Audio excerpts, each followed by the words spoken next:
유진이 네가 왜?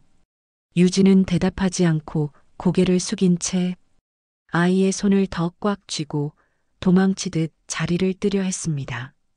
정숙은 손을 뻗었지만 단 한마디도 더 나오지 않았습니다. 그녀의 심장은 아프게 쪼여오고 있었어요. 안녕하세요. 여러분의 사연 담긴 여러 이야기들을 들려드리고 있는 인생 수필관입니다. 마지막 반전까지 숨막히는 이야기를 끝까지 들어보세요. 구독과 좋아요, 알림 설정은 영상 제작에 큰 힘이 됩니다. 자, 그럼 오늘의 사연 함께 들어보시죠. 아침 뉴스 소리가 작은 전파상 라디오에서 흘러나오고 있었어요. 한정숙은 부엌 의자에 앉아 식은 보리차를 한 모금 넘기며 멍하니 라디오 쪽을 바라봤습니다. 귀에는 소리가 들어오는데 머릿속에는 하나도 남지 않는 느낌이었어요. 창밖으로는 오래된 주택가 골목이 내려다 보였습니다. 슬레이트 지붕과 낡은 담벼락이 뒤섞인 풍경은 몇십 년 전과 크게 달라진 게 없었습니다. 달라진 것이 있다면 아이들 웃음소리가 거의 사라졌다는 정도였어요. 식탁 위에는 전날 밤 정리하지 못한 그릇이 그대로 놓여 있었습니다. 정숙은 천천히 자리에서 일어나 싱크대로 향했습니다. 설거지를 하면서도 눈길은 자꾸 부엌 한쪽 벽에 걸린 액자를 향해 갔습니다. 액자 안에는 나비 넥타이를 메고 서 있는 남편의 젊은 시절 사진이 있었습니다. 그 옆에는 흑백톤이 바랜 결혼식 사진이 나란히 걸려 있었어요.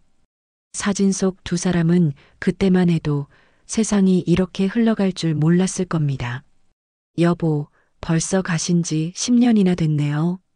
정숙은 설거지하던 손을 잠시 멈추고 중얼거렸습니다. 싱크대에 떨어지는 물소리가 괜히 더 크게 들리는 것 같았어요. 남편이 세상을 떠난 이후 이 집에는 늘 한 사람 몫의 빈자리가 따라다녔습니다. 처음 몇 해는 제사라도 크게 모시려고 애를 썼지만 해가 갈수록 상을 찾는 사람도 줄어들었습니다. 이제는 제사상을 차려도 먹는 사람은 정숙 혼자였어요. 그녀는 물기를 대충 털어낸 그릇을 받침대에 올려두고 거실로 천천히 걸어갔습니다. 거실 한복판에는 작은 제사용 상이 접어둔 채 세워져 있었어요. 다음 달이면 또 남편 기일이라며 며칠 전부터 머릿속으로 상차림을 계산하곤 했습니다. 도미는 너무 비싸고 그냥 조기나 하나 올리면 되겠죠, 뭐.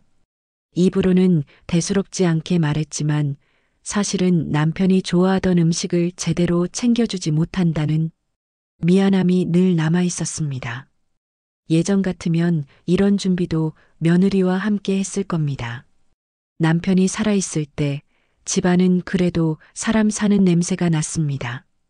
명절이면 며느리와 아들이 올라와 부엌이 북적였고 방마다 웃음소리가 퍼졌어요. 그때의 소란스러움이 이토록 그리운 날이 올 줄은 상상도 못했습니다. 정숙은 장식장 위를 살펴보다가 오래된 휴대전화 한 대를 집어들었습니다. 전원이 들어오지 않아도 이제는 그냥 손에 쥐고 있는 것만으로도 위로가 되는 물건이었어요. 그 안에는 아직도 며느리 번호가 저장돼 있었습니다. 하지만 그 번호는 이미 몇 년 전에 바뀌었을 겁니다. 마지막으로 통화 연결음이 울렸던 날, 정숙은 말 한마디 못하고 전화기를 끊어버렸습니다. 그때 그냥 한 번이라도 불러볼 걸 그랬나? 그녀는 후회 섞인 눈빛으로 손에 쥔 휴대전화를 내려다봤습니다. 손가락이 연락처 목록 위를 천천히 훑고 지나갔지만 결국 어떤 것도 누르지 않았어요. 며느리 유진이 집을 나가던 날의 기억은 아직도 뚜렷했습니다. 남편 빈소였고 온 가족이 정신이 없던 날이었죠. 상복을 입은 자리에서 터진 말다툼은 너무 거칠고 날카로웠습니다. 그때 내가 너무 세게 몰아붙였죠. 정숙은 스스로에게 말하듯 낮게 속삭였습니다. 무슨 말을 했는지, 어떤 눈빛으로 며느리를 쫓아냈는지 기억은 정확했습니다.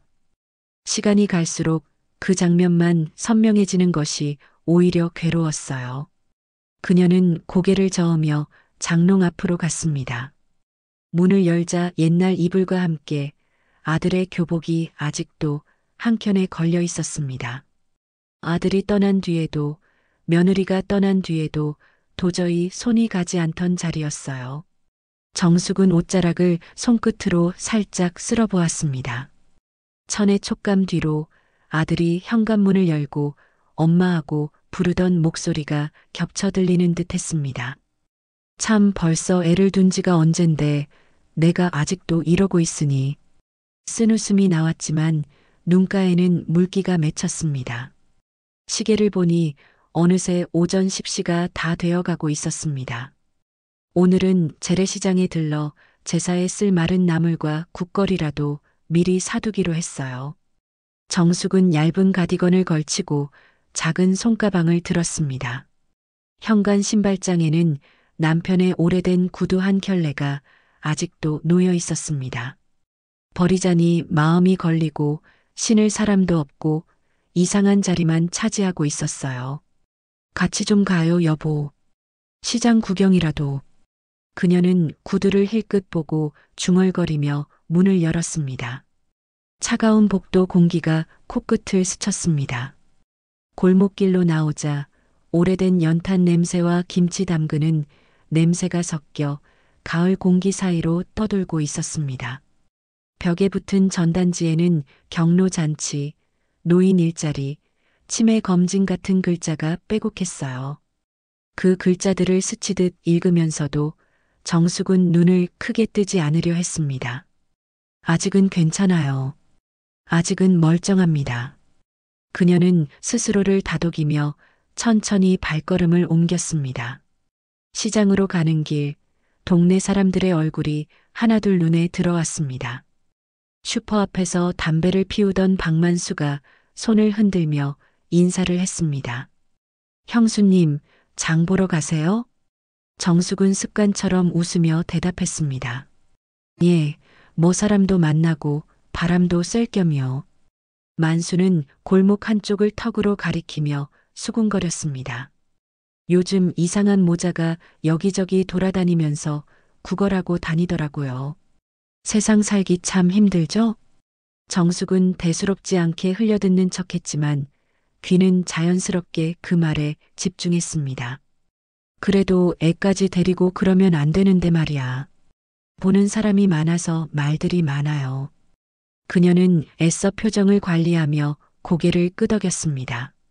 다들 사정이 있겠죠, 뭐. 발걸음을 다시 옮기려는데 만수가 덧붙였습니다. 근데 신기한 게 그 애를 보고 어떤 할머니가 울더라니까. 자기 잃어버린 자식이랑 똑같이 생겼다며.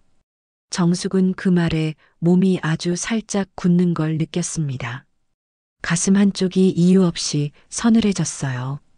세상에 별일도 다 있네요. 그녀는 대충 그렇게 말하고 시장 쪽으로 향했습니다. 하지만 마음 한구석은 자꾸 그 애라는 말에 걸려 있었습니다. 시장 초입에는 늘 보던 좌판들이 줄지어 있었습니다. 고등어를 손질하는 아주머니, 시금치를 다듬는 할아버지, 붕어빵 틀을 달구는 젊은 부부. 익숙한 장면들이 이어졌지만 오늘따라 소리가 조금 멀게 느껴졌습니다. 정숙은 단골 나물가게에 들러 취나물과 고사리를 조금씩 달라고 했습니다. 가게 주인은 혼자 드실 건데 뭐 이렇게 미리 준비를 하냐고 웃었습니다. 사람이 언제 어떻게 될지 모르잖아요. 살아있을 때 할 수 있을 때는 해둬야죠. 정숙의 말에 가게 주인은 잠시 고개를 끄덕이며 말없이 봉투를 건넸습니다. 장을 마치고 나오는 길, 시장 끝 골목에서 아이 우는 소리가 아주 멀게 들렸습니다.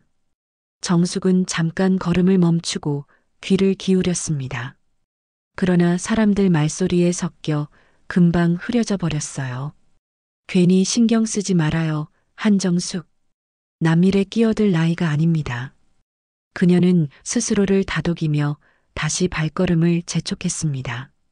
집으로 돌아가는 길, 골목 담벼락에 비친 본인의 그림자가 길게 늘어져 있었습니다. 혼자 걸어가는 늙은 여자의 그림자가 어쩐지 더 쓸쓸해 보였어요. 집 안으로 들어온 정숙은 장바구니를 부엌에 내려놓고 잠시 숨을 골랐습니다. 조용한 집 안에 시장의 소란스러움이 아직 어렴풋이 남아있는 것 같았습니다. 그래도 이렇게라도 움직이고 사람들 보고 해야지. 안 그러면 진짜 늙는 거죠. 정숙은 스스로에게 말하며 나무를 씻기 시작했습니다. 물에 젖은 나무를 짜다가 문득 방 안에서 남편의 사진이 자신을 보고 있는 듯한 느낌이 들어 고개를 돌렸습니다. 사진 속 남편은 늘 그렇듯 따뜻하게 웃고 있었습니다. 그 웃음이 오늘따라 조금 쓸쓸하게 느껴졌습니다. 정숙은 젖은 손을 앞치마에 닦으며 창밖 골목을 힐끗 바라봤습니다. 어딘가에서 아이 울음소리가 다시 한번 들리는 것 같기도 했습니다. 하지만 그녀는 아직 그 소리가 자신의 인생을 뒤흔들 첫 신호라는 것을 알지 못했습니다. 재래시장에 다시 나온 정숙은 손에 장바구니를 들고 늘 서던 생선가게 앞으로 천천히 걸어갔습니다. 하지만 오늘은 무언가가 자꾸 뒤를 잡아끄는 듯 발걸음이 자연스럽게 시장 입구 쪽으로 향하고 있었어요. 눈에 익지도 않은 가게들 사이로 자꾸만 흐릿한 기대가 생겨났습니다. 아니, 뭘 기대해요. 괜히 마음만 쓰지. 그녀는 스스로에게 말하며 고개를 저었지만 발걸음은 이미 방향을 정해 두었습니다. 시장 초입, 오래된 포장마차와 붕어빵 틀 사이로 사람들이 모여있는 작은 원이 보였습니다. 정숙은 무슨 일인가 싶어 고개를 들었어요. 사람들 사이가 잠시 벌어지는 순간 그녀는 그곳에서 누군가를 보았습니다. 허름한 점퍼를 입은 작은 소년. 낡은 종이컵을 살짝 앞으로 내밀고 오가는 사람들을 향해 아주 조용한 목소리로 말하고 있었어요. 아주머니, 혹시 따뜻한 거 조금만. 그 목소리는 크게 들리지도 않았지만 정숙의 가슴 깊은 곳을 찌르듯 들어왔습니다. 시장 사람들은 대체로 무심하게 지나갔습니다. 누군가는 슬쩍 짜증을 냈고 누군가는 동정을 가장한 시선을 던지고 또 누군가는 아예 눈길조차 주지 않았습니다. 정숙은 멀찍이 떨어진 곳에서 소년을 잠시 바라봤습니다. 소년의 옆에는 종이로 대충 덮은 작은 배낭 하나가 놓여 있었고 소년의 신발은 고무창이 거의 닳아 하얗게 갈라져 있었어요. 그런데 그 아이의 얼굴은 눈매, 입매, 머리를 극적이는 작은 습관까지 하루아침에 잃었던 아들, 20살을 넘겨도 엄마 품에서 늘 애교를 부리던 그 아이. 그 얼굴과 너무 닮아 있었습니다. 정숙의 발걸음이 순간 멈춰섰습니다. 손에 들고 있던 장바구니가 아래로 조금 기울며 안에 있던 무가 바닥에 톡 떨어졌어요. 주변 소리가 한순간에 멀어지고 귀에는 자신의 심장 소리만 크게 울렸습니다. 아니야, 그럴 리가 없죠. 그냥 닮은 애겠죠. 그녀는 중얼거렸지만 떨리는 목소리가 자신에게조차 설득력이 없었습니다. 시선은 소년의 얼굴 위에 고정돼 떨어지지 않았고 눈에 보이는 건 익숙한 과거의 잔상뿐이었어요. 그때였습니다. 소년이 갑자기 사람들의 시선에 지친 듯 작게 움찔하며 뒤를 돌아봤습니다. 얼굴이 제대로 보인 순간 정숙은 숨을 들이마신 상태로 움직이지 못했습니다. 그 표정, 억지로 애쓰며 밝게 흉내내는 얇은 미소, 그리고 불안이 가득한 눈동자. 하람아? 그녀의 입술이 떨리며 아주 작은 소리가 새어나왔습니다. 그 이름은 며느리 유진이 임신했을 때 정숙이 처음 건넨 이름 후보 중 하나였어요. 그 시절을 떠올리는 것만으로도 가슴이 조여왔습니다.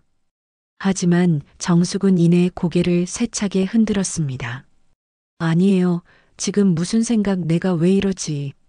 그녀는 자신을 진정시키려 했지만 심장은 더 크게 뛰기 시작했습니다.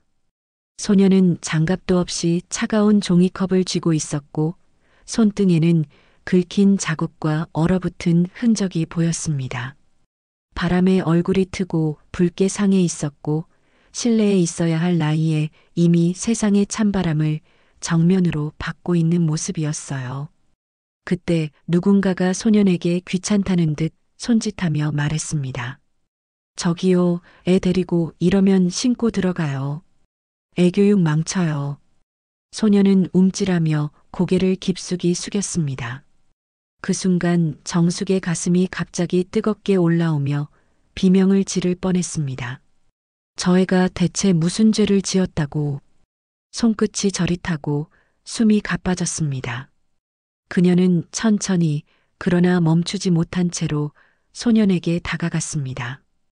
발자국 하나하나가 흔들렸고 눈앞이 조금 흐려졌어요. 그러나 소년에게 거의 다다르기 직전 소년의 옆으로 누군가 뛰어와 그의 손목을 잡았습니다.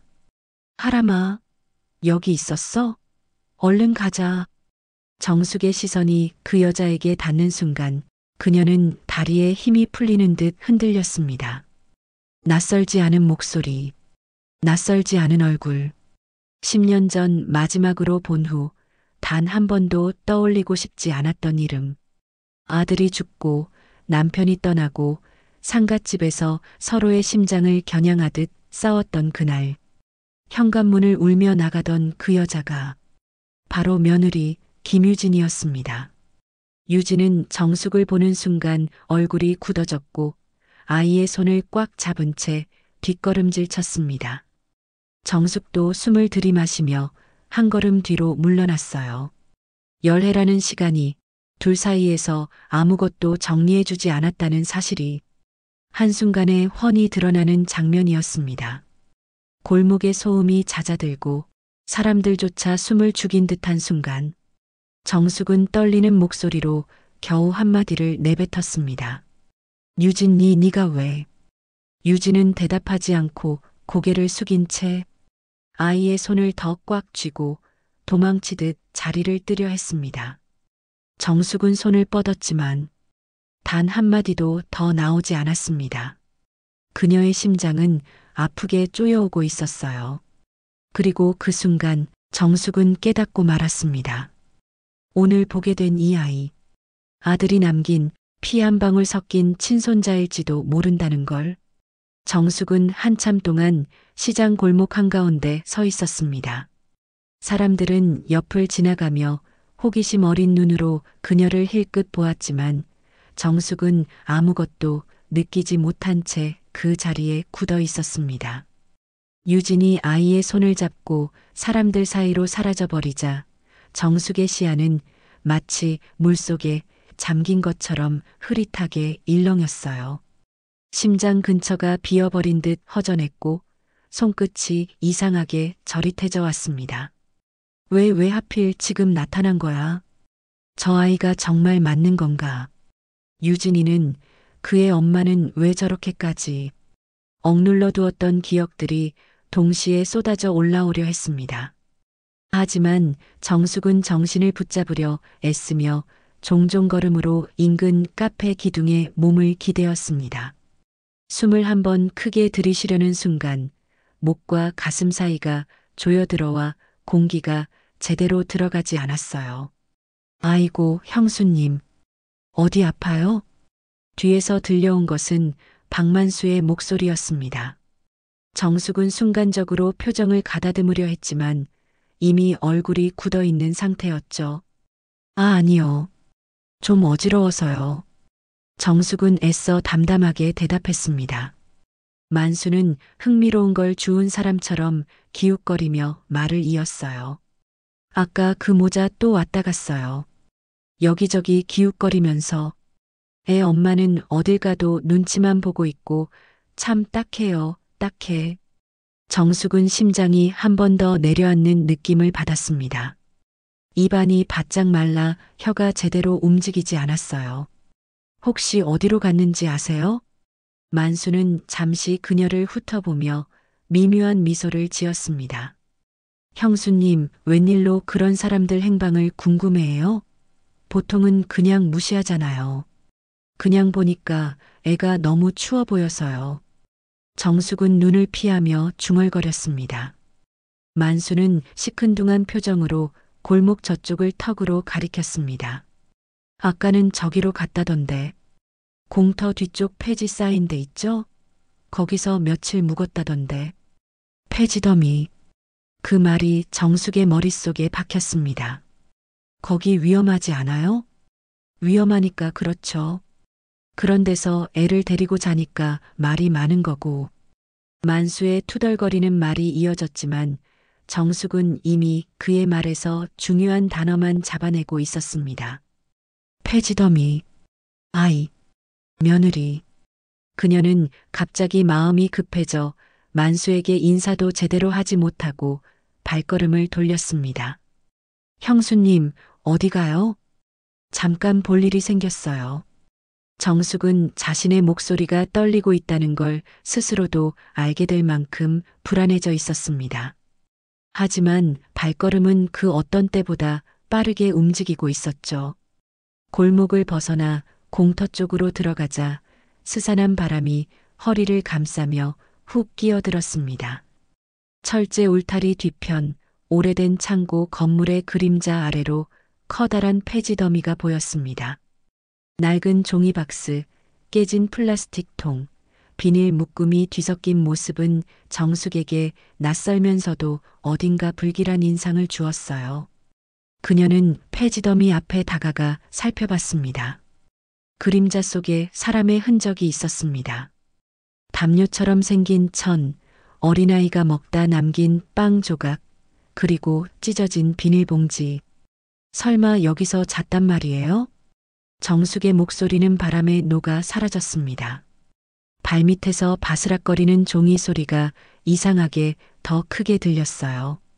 그녀는 담요와 박스를 조심스럽게 손으로 들춰보았습니다. 누군가 급하게 떠난 듯 흐트러진 흔적이 그대로 남아 있었어요. 작고 얇은 아이 신발 자국도 보였습니다. 빈자리, 하지만 분명 방금 전까지 인간의 체온이 머물렀던 자리. 정숙은 붙잡아 두려는 듯 박스를 내려놓고 주변을 둘러보았습니다. 골목 어귀에서 사람들의 걸음이 지나가는 소리, 바람결에 흩어지는 먼지 냄새가 그녀의 정신을 더 어지럽게 했습니다. 여기 어딘가에 아직 있을지도 몰라요. 정숙은 다시 공터를 벗어나 골목으로 되돌아가며 주변 가게들을 지나쳤습니다. 한 가게의 아주머니가 정숙을 알아보고 말을 걸었습니다. 어머, 정숙 씨. 아까 그 모자 찾는 거예요? 정숙은 놀란 눈으로 아주머니를 바라봤습니다. 보셨어요? 어디로 갔나요? 조금 전에 저쪽 버스 정류장 방향으로 가던데 애가 배고픈지 계속 칭얼거리더라고. 그 말은 정숙의 가슴을 다시 한번 움켜잡았습니다. 정숙은 숨을 고르고 고개를 숙이며 작은 목소리로 말했습니다. 고맙습니다. 그리고 그녀는 떨리는 다리로 버스 정류장 쪽을 향해 걸어갔습니다. 한 걸음 한 걸음이 가슴에 울림을 남겼어요. 그녀는 불과 며칠 전까지만 해도 아무 이유 없이 지나치던 시장 풍경 속에서 이제는 두 사람의 흔적을 찾아 헤매고 있었습니다. 그 아이가 누구인지 확인해야 한다는 마음이 그녀의 발걸음을 멈추게 하지 않았습니다. 그리고 정숙은 깨닫지 못했습니다. 방금 지나친 골목길 모퉁이 뒤에 유진과 하람이 숨죽인 채 몸을 움츠리고 앉아 있었던 것을. 버스 정류장까지 숨이 차도록 걸어갔지만 정숙은 결국 유진과 하람을 찾지 못했습니다. 정류장에는 아주머니 둘이 앉아 있었을 뿐 아이의 흔적은 보이지 않았어요. 정숙은 가슴을 움켜쥐며 주위를 두리번거리다가 스스로에게 조용히 말을 건넸습니다. 다시 시장 쪽으로 갔을지도 몰라요. 아직 멀리 못 갔을 거예요. 그녀는 천천히 뒤돌아 시장 방향으로 걸음을 옮겼습니다. 그때 골목 끝에서 가벼운 신발 소리가 사라지는 듯 들렸습니다. 직감적으로 시선을 돌린 정숙은 좁은 담벼락 사이로 누군가 재빨리 숨어드는 모습을 보았습니다. 그림자만 보였지만 충분했습니다. 정숙은 조심스럽고 느리지만 확실한 발걸음으로 그 골목 쪽을 향해 걸어갔습니다. 골목 입구에서 바람이 종이박스를 굴리며 덜컥 소리를 냈습니다. 그 바람 소리 뒤로 아주 희미하게 들리는 숨죽인 기척이 있었습니다. 정숙은 숨을 들이쉬고 골목 안쪽으로 몸을 기울였습니다. 거기 담장 아래 쪼그려 앉아 있는 두 사람. 유진은 어깨를 웅크리고 하람을 감싸 안고 있었고 하람은 눈물 자국이 남아있는 얼굴로 유진의 옷자락을 쥐고 있었습니다. 그들은 정숙을 보자마자 바로 얼어붙듯 굳어버렸어요. 유진. 정숙이 조용히 이름을 부르자 유진은 마치 맞을 것을 예감한 사람처럼 잔뜩 움츠러들며 고개를 숙였습니다. 죄송합니다. 저희 이제 금방 나갈게요. 유진의 목소리는 낮고 거칠었으며 그 안에는 10년 동안 쌓인 피로와 두려움이 겹겹이 담겨 있었습니다. 정숙은 그 한마디에 가슴이 찢어지는 듯한 감정을 느꼈습니다. 나가라는 말 안 했어요. 정숙은 조용히 대답했지만 목소리는 미세하게 떨렸습니다. 유진은 고개를 더 깊이 숙인 채 말했습니다. 여기 계신 거 보면 싫어서 오신 건 아닐 테고. 그래도 저희가 민폐가 될까봐. 정숙은 아이 쪽으로 고개를 돌렸습니다. 하람은 낡은 점퍼 소매를 꼭 쥐고 있었고 눈동자는 겁을 먹은 작은 동물처럼 흔들리고 있었습니다. 아이는 정숙은 입술을 달싹이며 말했습니다. 왜 여기서 이러고 있어요? 유진은 긴 숨을 들이쉬고 마침내 얼굴을 들었습니다. 10년 전보다 훨씬 수척한 얼굴, 눈가에 깊게 패인 주름.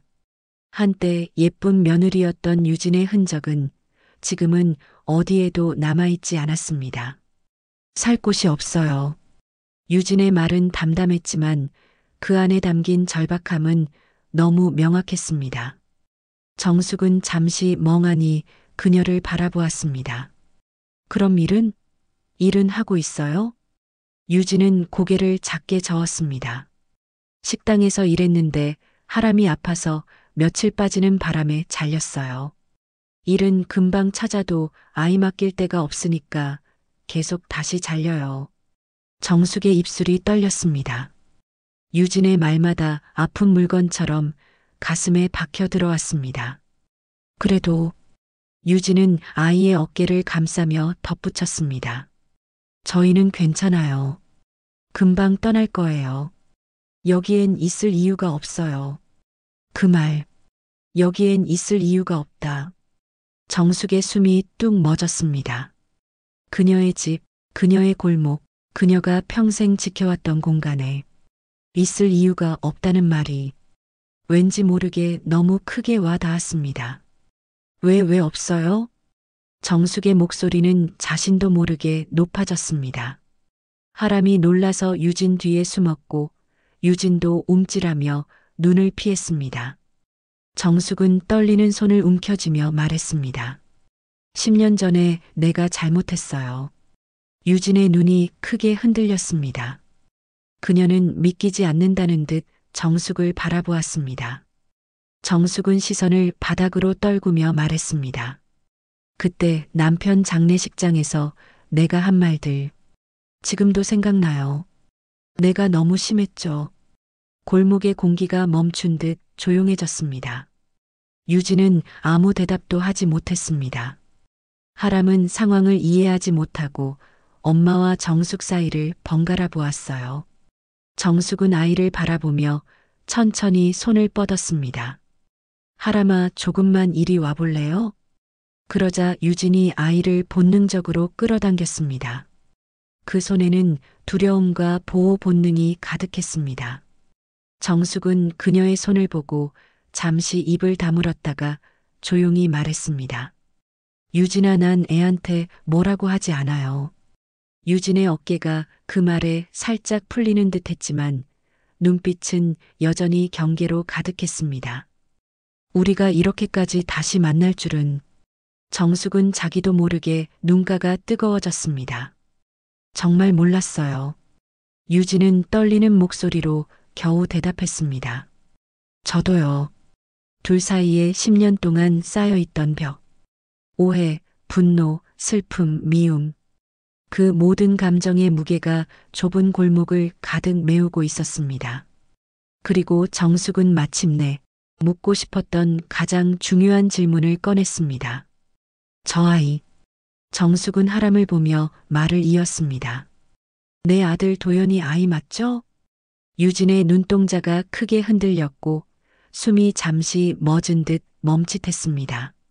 하람은 엄마의 긴장된 기척을 느끼고 엄마 쪽으로 더 바짝 붙었습니다.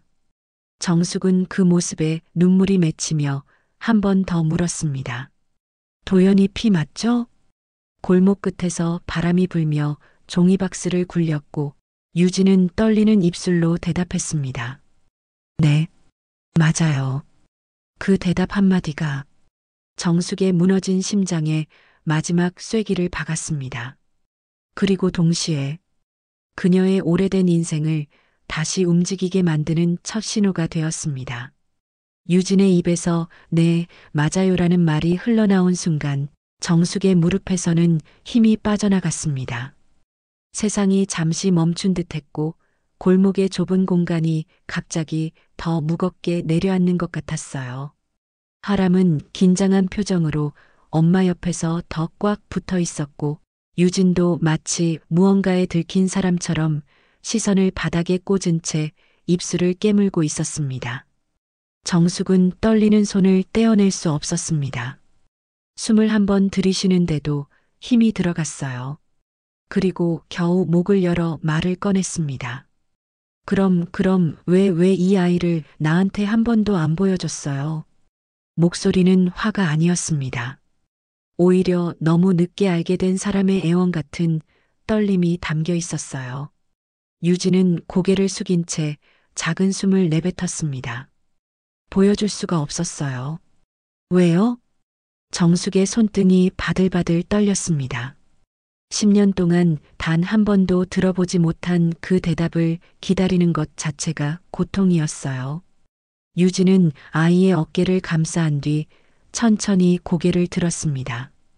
그 눈은 이미 빨갛게 충혈되어 있었어요. 저를 내쫓은 게 어머님이었잖아요. 정숙의 심장이 잠시 멎은 듯 했습니다. 유진의 목소리는 낮았지만 말끝마다 무거운 돌덩이가 실려 있었습니다. 장례식장에서 그날 어머님이 그랬죠. 내가 우리 집에서 가져간 게 뭐냐, 다 내놔라. 우리 아들 죽은 게 너 때문일 수도 있다고. 정숙의 머리가 순간적으로 텅 비었습니다. 그날 자신의 입에서 나간 모든 날카로운 말들이 귀를 때리듯 되살아났어요. 유진은 눈을 내리깔며 말을 이어갔습니다. 그날 저는 정말 어디도 갈 데가 없었어요. 근데 뱃속에 아이가 있었고 그 말들 들으면서도 그 사실을 도저히 말할 수가 없었어요. 정숙은 숨을 삼켰습니다. 손끝이 차갑게 식어버린 듯 했어요. 애기 그때 이미 있었던 거예요? 유진은 조용히 고개를 끄덕였습니다. 정숙은 손으로 입을 막고 한참 동안 말을 잇지 못했습니다. 골목이 조용해지고 먼 곳에서 시장 상인의 외침이 희미하게 들릴 뿐이었습니다.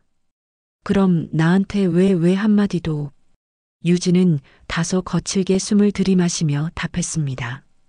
어머님이 그날 저를 보는 눈빛이 제가 태어나서 한 번도 받아본 적 없는 눈빛이었어요. 미움도 아니고 혐오에 가까운. 정숙의 마음이 서서히 무너져 내렸습니다. 유진의 말은 이어졌습니다. 그날 이후 어머님한테 이 아이를 보여줄 수가 없었어요. 제가 다시 돌아가면 아이까지 미움받을까봐. 그게 너무 무서웠어요.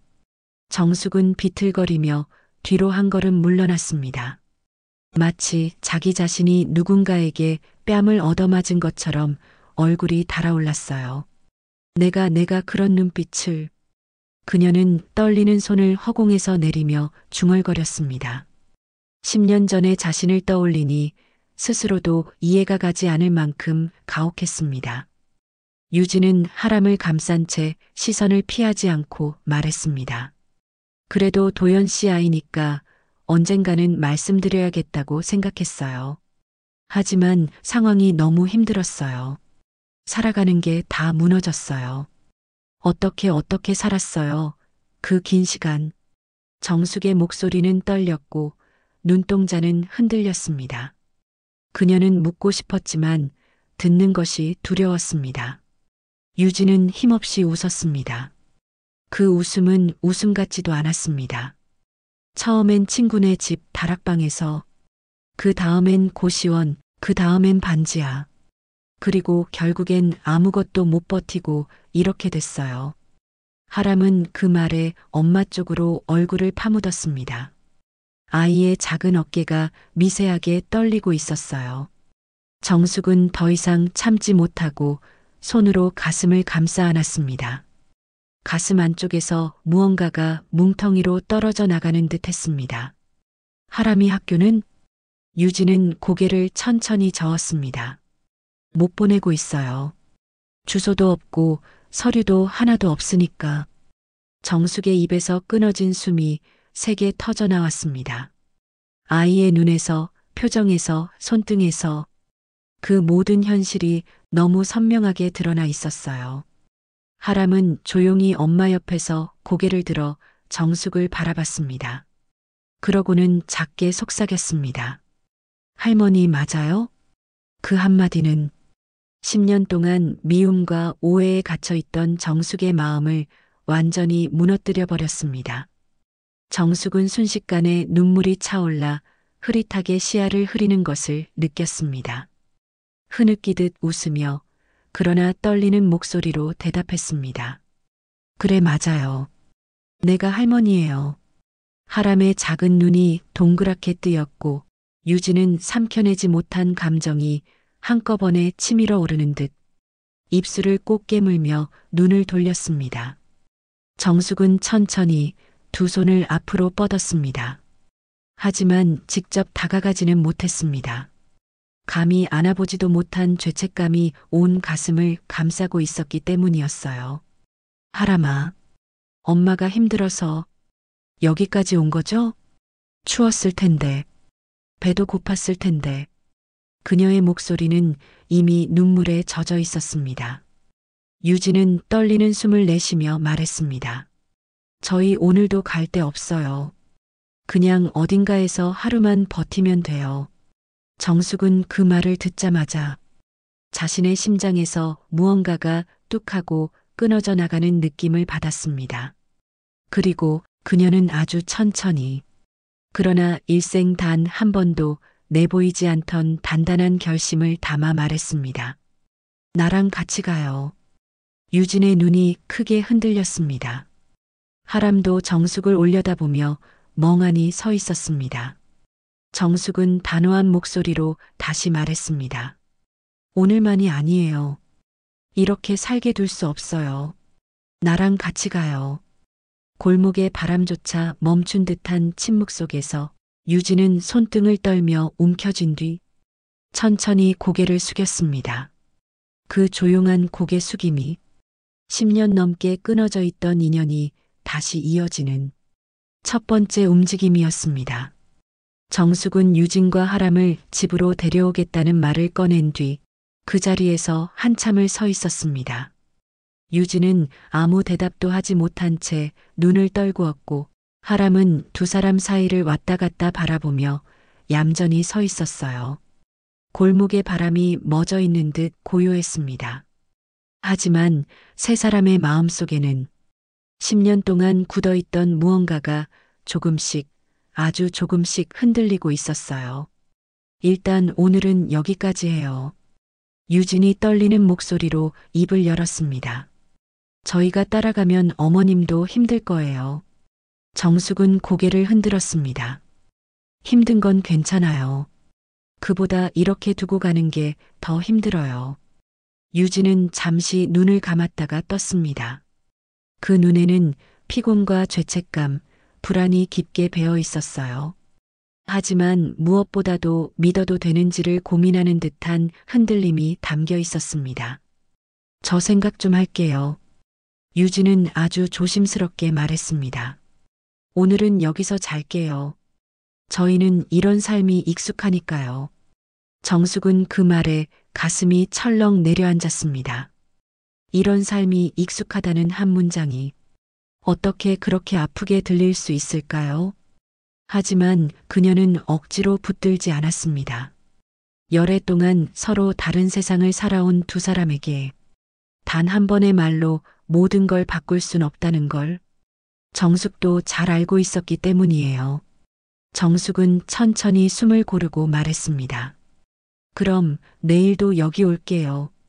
못 나오면 내가 찾을 거예요. 그러니까 제발 없어지지 말아요. 유진은 놀란 얼굴로 정숙을 바라봤습니다. 그 표정에는 정말로요? 라는 질문이 가득 담겨 있었어요. 네. 정숙은 단호하게 고개를 끄덕였습니다. 난 너희를 잃고 싶지 않아요. 유진은 입술을 세게 깨물며 시선을 돌렸고 하람은 울 것 같은 얼굴로 엄마 손을 꼭 잡았습니다. 정숙은 마지막으로 하람의 얼굴을 한번 바라보고 그 골목을 아주 천천히 떠났습니다. 집으로 돌아온 정숙은 현관문을 닫는 순간 그동안 누르고 있던 감정이 한꺼번에 터져 나오는 듯 벽에 기대어 주저앉고 말았습니다. 두 손으로 얼굴을 가린 채 조용히 그러나 긴 시간 동안 울었습니다. 10년 동안 말하지 못했던 후회와 죄책감이 눈물과 함께 쏟아져 내려왔어요. 잠시 후 정숙은 눈물을 닦고 천천히 일어섰습니다. 그리고 거실 장식장 쪽으로 발길을 옮겼습니다. 거기에는 남편이 생전에 쓰던 작은 서랍장이 있었습니다. 정숙은 떨리는 손으로 서랍을 열었습니다. 평소엔 잘 열지도 않던 곳이었죠.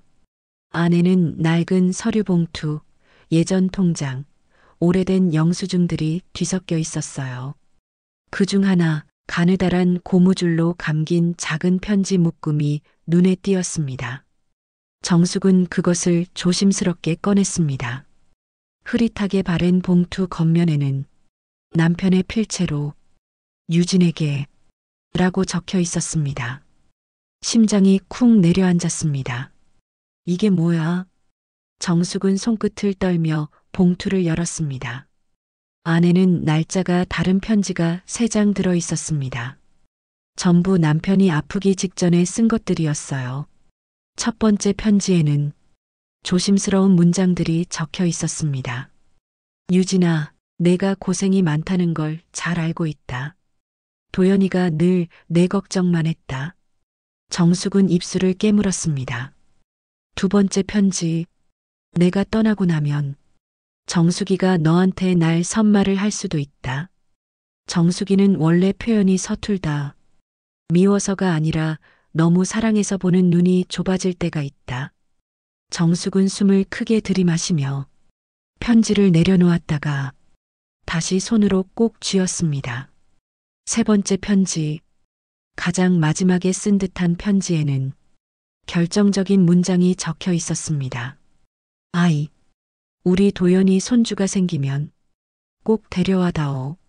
정숙이도 결국엔 와락 안아줄 사람이다. 정숙의 시야가 흐릿하게 번졌습니다. 남편의 글씨가 흔들리는 듯 보였어요. 몰랐어요. 여보, 나 정말 몰랐어요. 정숙은 편지를 가슴에 꼭 끌어안았습니다. 남편이 살아있었다면 유진과 하람이 이렇게 될 일은 없었을지도 모른다는 생각이 머리를 세게 때렸습니다. 내가 다 망쳐놓은 거예요. 그녀는 흔들리는 다리를 붙잡으며 일어섰습니다. 그리고 스스로에게 말했습니다. 내가 다시 고쳐야죠. 이제라도 내가 해야 해요.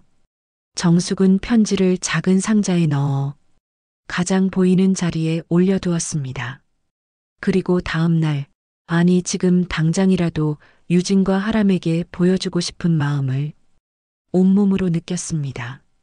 잠시 창밖을 바라보니 어두운 골목길 위로 가로등 불빛이 희미하게 흔들리고 있었습니다. 정숙은 두 손을 가슴 위에 올려놓고 천천히 속삭였습니다. 내일은 꼭 다시 만나게 해주세요. 그녀의 간절한 기도는 10년 전 멈춰버린 인연을 다시 움직이기 시작한 마음의 고백이었습니다. 다음 날 아침 정숙은 평소보다 훨씬 일찍 집을 나섰습니다. 하룻밤 동안 거의 잠을 이루지 못했지만 얼굴에는 이상하게 또렷한 결심이 서려 있었습니다. 편지 3장을 얇은 봉투에 넣어 손가방 깊숙한 곳에 넣고 겉옷까지 단단히 여민 뒤 집문을 닫았습니다. 골목길 공기는 눈에 보이지 않는 축축한 한기가 가득했습니다. 그러나 정숙은 그 차가움을 몸으로 느끼지 못했습니다. 머릿속엔 오직 한 생각뿐이었습니다. 오늘은 유진이와 하람이를 꼭 찾을 거예요.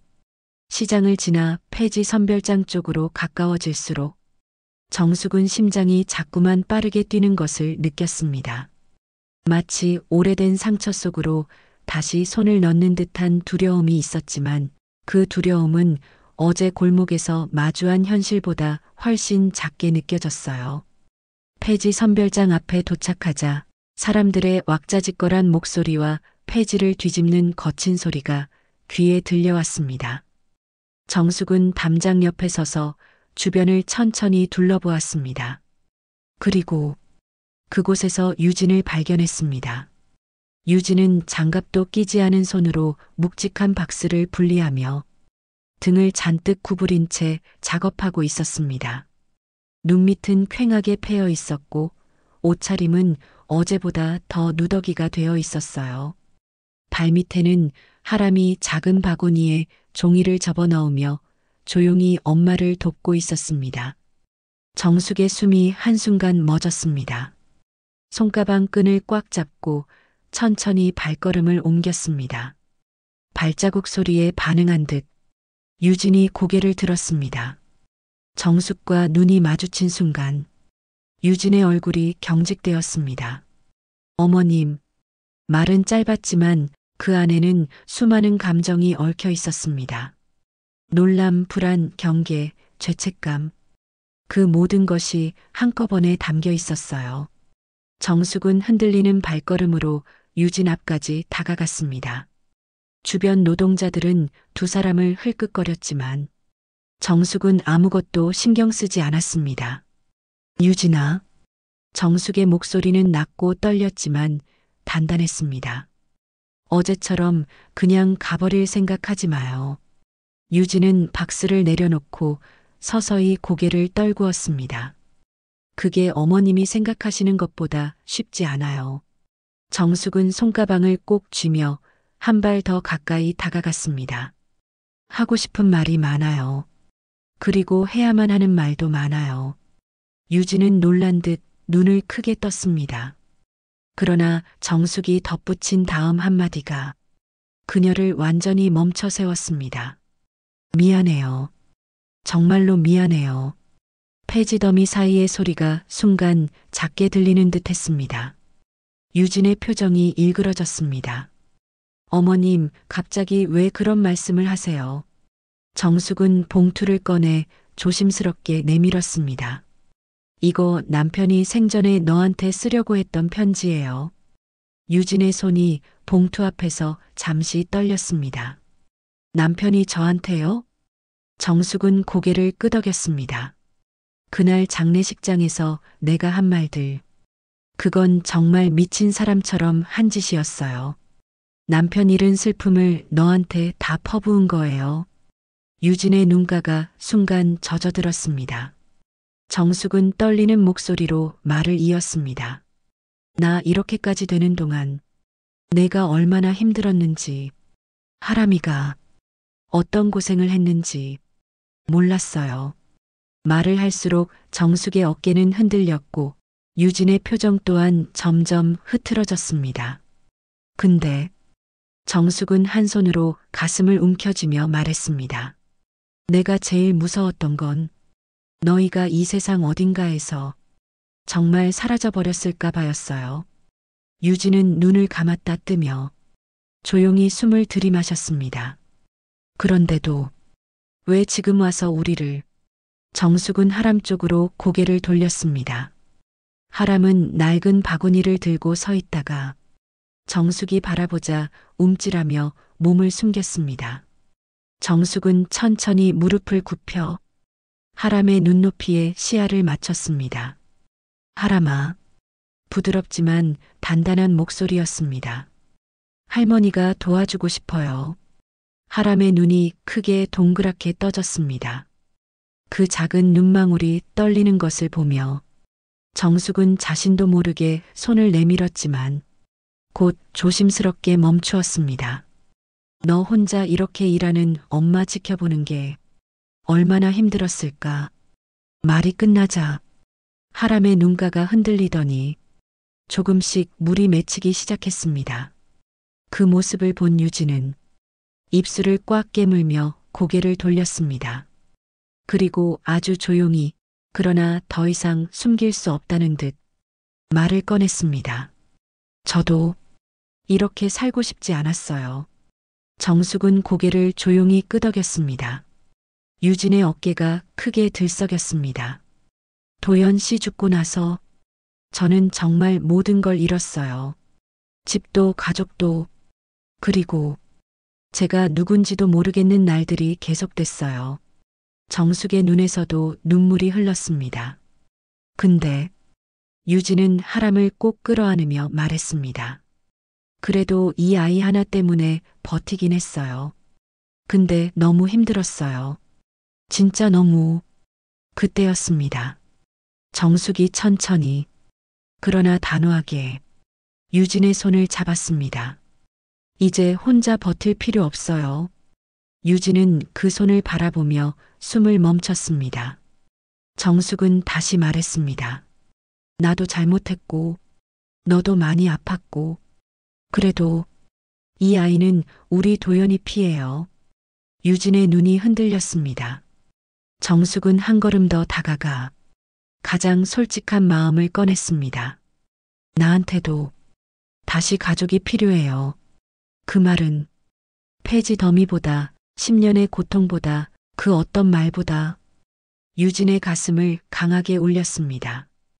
유진의 눈가에 눈물이 흐르기 시작했습니다. 하람은 엄마의 눈물을 보고 조용히 엄마 품을 끌어당겼습니다. 그리고 유진은 마침내 아주 천천히 그러나 분명한 고개 끄덕임으로 정숙의 손을 잡았습니다.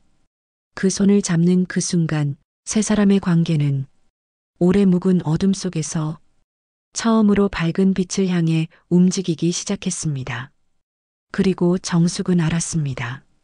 오늘 이 폐지더미 앞에서 이뤄진 이 대면이 10년 동안 멈춰있던 인연을 비로소 되살린 순간이라는 것을.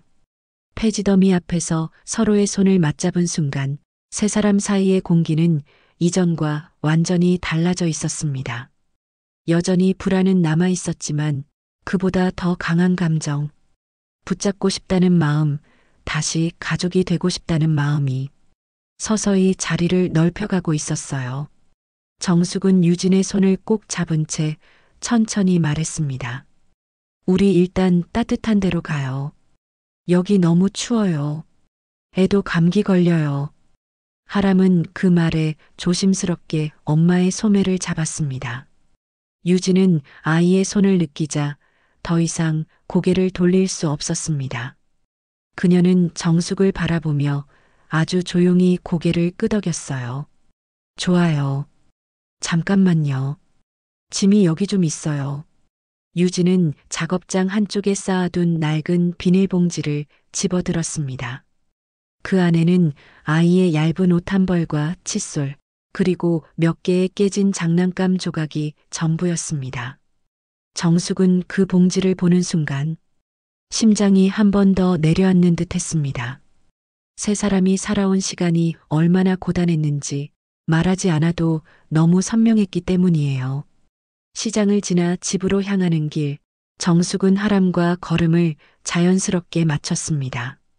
하람은 처음엔 경계하듯 눈치를 보다가 조금 지나자 작은 목소리로 무언가를 물었습니다.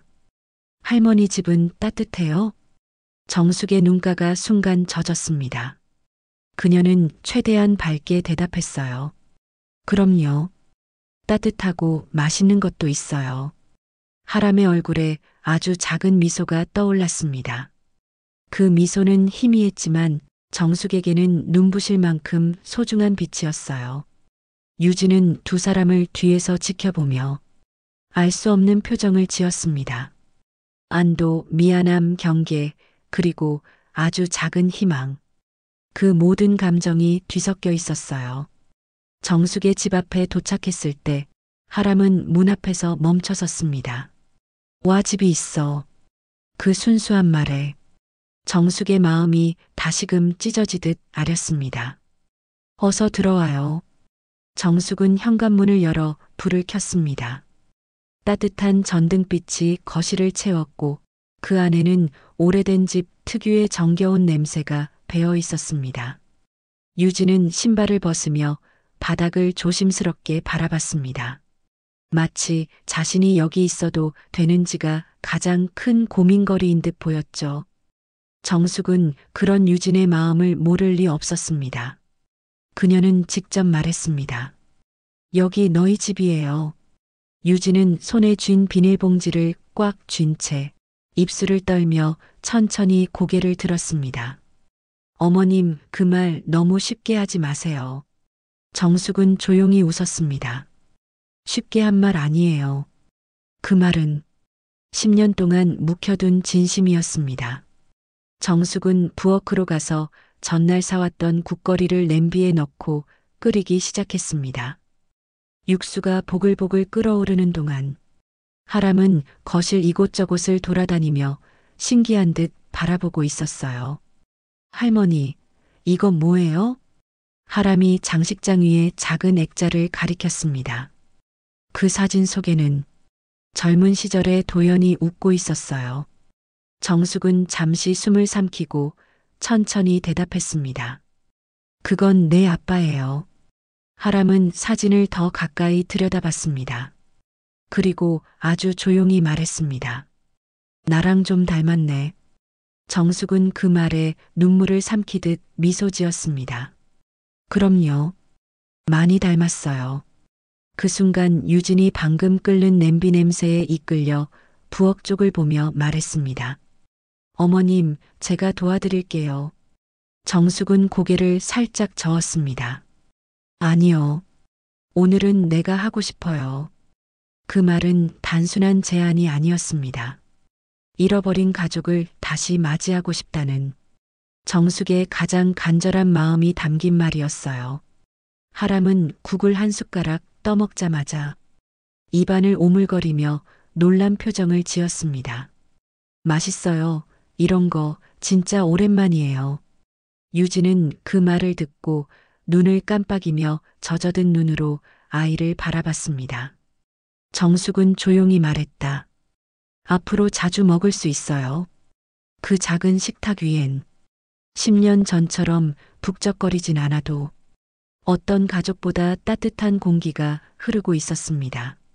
한동안 아무 말 없이 세 사람은 국물을 천천히 나눠 먹었습니다. 그러다 정숙이 아주 조용히 말했습니다. 유진아. 유진은 젓가락질을 멈추고 정숙을 바라봤습니다. 내일 주민센터 가요. 아이 학교부터 알아봐야죠. 유진의 눈이 크게 흔들렸습니다. 숨을 들이마신 채 대답하지 못했어요. 정숙은 그 표정을 보며 덧붙였습니다. 너 혼자 다 할 필요 없어요. 나도 같이 할 거예요. 식탁 위로 조용한 공기가 내려앉았습니다. 그리고 유진은 끝내 눈물을 떨어뜨리고 말았습니다. 감사합니다, 어머님. 정숙은 고개를 저었습니다. 고마울 건 없어. 내가 너무 늦었어요. 그날 밤 하람은 작은 방에 새 이불을 깔고 누웠고 유진은 조용히 그 옆에 앉아 아이 머리를 쓰다듬었습니다. 거실에서 그 모습을 보고 있던 정숙은 남편의 사진을 살며시 바라보았습니다. 사진 속 남편은 다시 돌아온 가족을 축복하듯 따뜻한 미소를 짓고 있었습니다. 정숙은 작은 목소리로 속삭였습니다. 여보, 우리 이제 다시 시작하려고 해요. 그리고 이번엔 절대 놓치지 않을게요. 그녀의 눈가에는 눈물이 번졌지만 그 미소는 지난 10년 동안 한 번도 지어보지 못했던 가장 편안한 미소였습니다. 그렇게 세 사람의 인생은 아주 조용히 그러나 분명히 새로운 가족의 첫날을 맞이하고 있었습니다.